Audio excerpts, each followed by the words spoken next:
So I think it's pretty common knowledge that living in Hawaii is expensive, which must mean that everyone who lives in Hawaii is rich, right? Cha-ching! Oh, not exactly. So if it's so expensive in Hawaii, how do locals survive in Hawaii? Well, we have a few tricks up our sleeve, some local kind life hacks, sort of.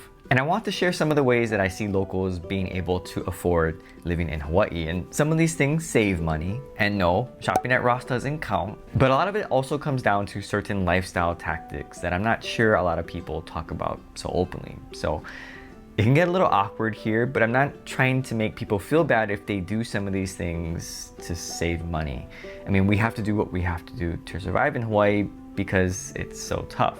And at the end, I'll talk about what we personally do to save money as a family if you're interested. And if you have any Hawaii saving money tips, please share them in the comments below. Multi-generational housing. This is the closest thing that locals have to home court advantage when compared to people moving here from the mainland. And there are a lot of advantages to this. Some disadvantages as well, but my goodness, there are a lot of financial advantages here. And when we talk about multi-generational housing, we're talking about 3 or more generations living under one roof. So this isn't just an adult child living with their parents. There's definitely a lot of that going on in Hawaii too.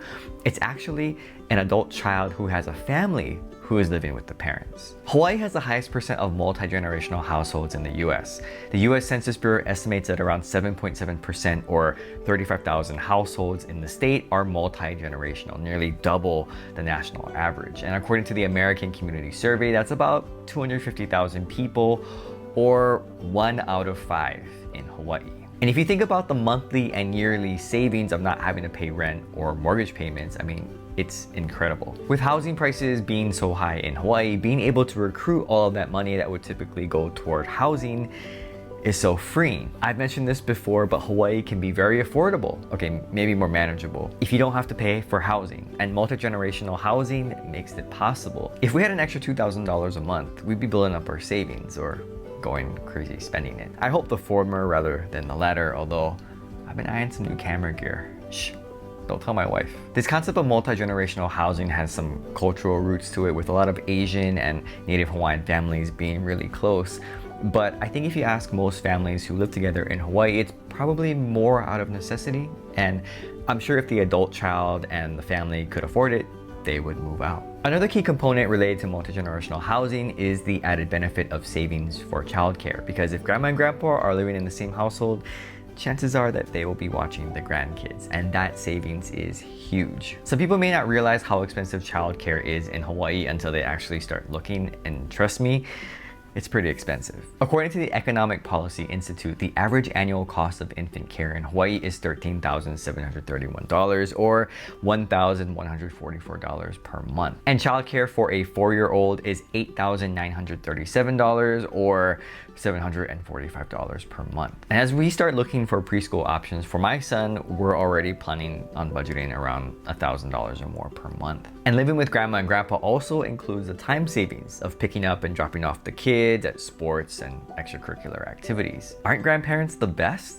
And then there are the shared costs in multi-generational households, particularly in food and utilities. I don't know how local families split the costs of these different things. Every family, I'm sure, has their own way of doing things. Maybe people pay for their own groceries, but I'm guessing that for most families, the split isn't exactly clean for things like electricity and water, with grandma and grandpa probably paying more than their fair share. For me, I did move in with my parents when I came back from the mainland. I don't remember paying for anything though, including food.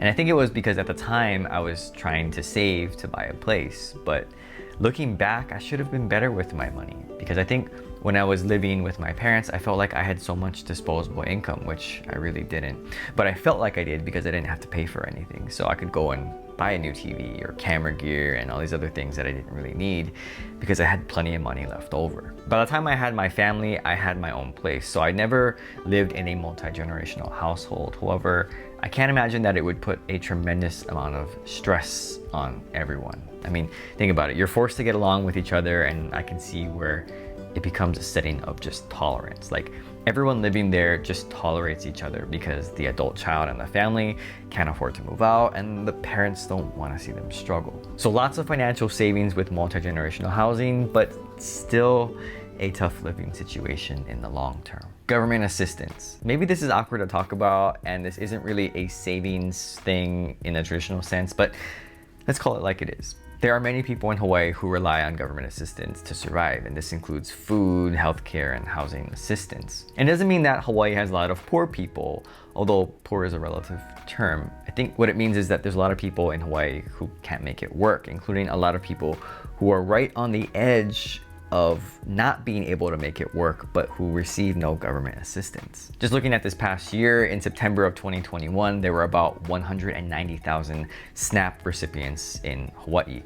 In July of 2021, it was 206,000. And if you compare that to pre-pandemic in February of 2020, it was actually 152,000. So we're seeing a pretty significant increase. And with a state population of about 1.4 million, that's a pretty significant percentage of people relying on essentially food stamps. And what's alarming to me is that the total amount of SNAP benefits has nearly doubled in Hawaii during this time.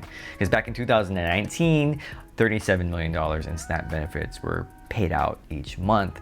But since March of 2020, the monthly average is $79 million. We'll see what happens to the economy as we try to get back on track. But it's kind of sad to see that so many people rely on government assistance for something as basic as food. In terms of healthcare, Hawaii has a lot of people on Medicaid.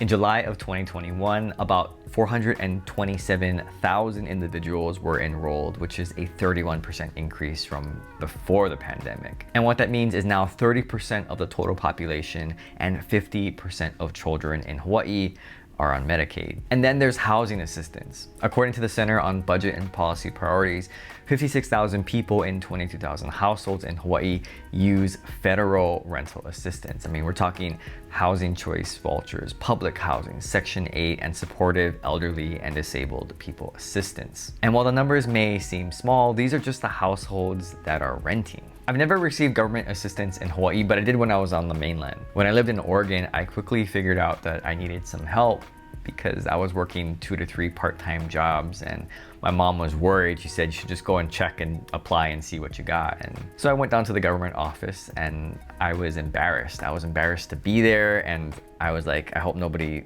looks at me and sees me, but I got approved, and I got a certain amount of credit each month to buy food. And I admit that I ate pretty well when I was there, and I appreciated the assistance because I needed it. Since starting a family, I've actually tried to see if we could qualify for assistance, but we don't.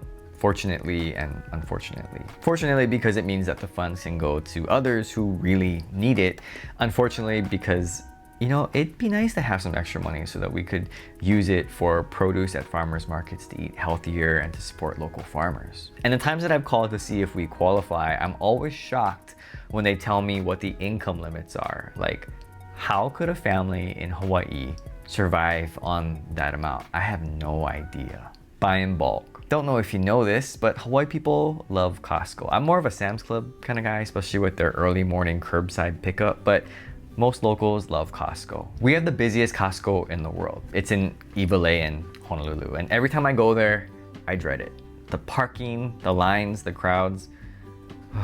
A lot of locals get the most out of their Costco membership by frequently buying in bulk on household essentials like milk, eggs, bread, Spam. I know people that make Costco runs once a week, which is crazy to imagine that a family can go through that much food in such a short amount of time. Buying in bulk is a great way to save in combination with multi-generational housing, since you can then feed more people and spread the cost savings around. Now, I do have both Costco and Sam's Club membership. We usually go to Sam's Club once a month, and I haven't been to Costco in over a year, since my mom usually picks us up some stuff when she goes there. I also want to share some of the things that we do personally to save money, since we don't live in a multi-generational household or receive government assistance. First thing is create a budget. Since getting married, my wife and I go over a monthly budget to talk about what we've spent over the past month and talk about any upcoming costs. And this helps to make sure that we know where the money is going. It also helps to keep the eating out budget in check, and that can get out of control real fast. And while it's not really one of those cool things that people talk about, I'm proud of us for doing this because I think it's important to understand your finances. Cheap hobbies. If you haven't noticed, a lot of the best things to do in Hawaii are free. beaches, hiking, swimming are pretty much free. And so we try to take advantage of those activities. So while it's nice to go treat yourself to the movies or eat out or other paid activities, there's a lot of stuff that you can do in Hawaii that's free or with very low startup costs. And the third thing is try not to keep up with the Joneses or Tanakas. You know, it's hard not to compare ourselves with others, especially with the bombardment of images through social media, but trying to keep up with other people is just a losing contest. I mean, you're never gonna win that. We all have different financial situations and priorities, and what we see on the outside may not reflect a person's actual financial situation. In fact, I think most of the time it doesn't, and we probably would be surprised by how much debt people are actually carrying. And I think practicing gratitude for what we have really goes a long way to finding happiness, because then you aren't spending money you don't have to impress people you don't know, and I think we'd all be a little happier. So let me know what you think in the comments below. Thanks for watching, and aloha.